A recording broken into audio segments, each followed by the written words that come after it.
افغانستان آباد شد چی مردم بیای افغانستان جور کنه هر کس رو ببینی سه افغانستان گپ میزنه.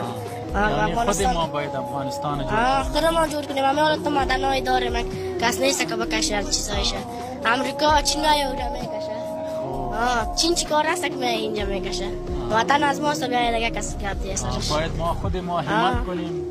درس بخوانیم، تعلیم کنیم، پانتون بخوانیم. امریکا خواست وقت تو نبوده که درس خونه تعلیم خونه که تو جور شود. اول امریکا ایتو نبوده نی؟ اینقدر قدرت نداشت. قدرت نداشت که درس خوان تعلیم کرد. خود رساند نی؟ خود رساند نک. ساکن در کشورمون بالاست. نه چقدر خوب گپ. هر کس ببینیم که دستگاه کشور از افغانستان چیکاره؟ غریب کار. چرا یک کار را؟ در افغانستان همی هر گپ شود افغانستان فلانیست. افغانستان چیسته؟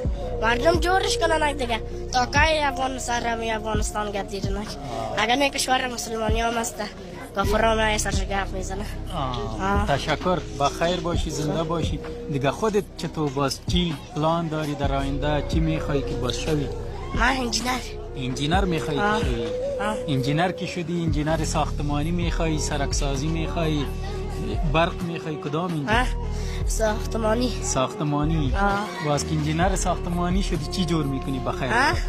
از دست خودم شبم میاد. هر چیزی که جور میکنم خانه، آپارتمان، هر چیزا. آبادی چقدر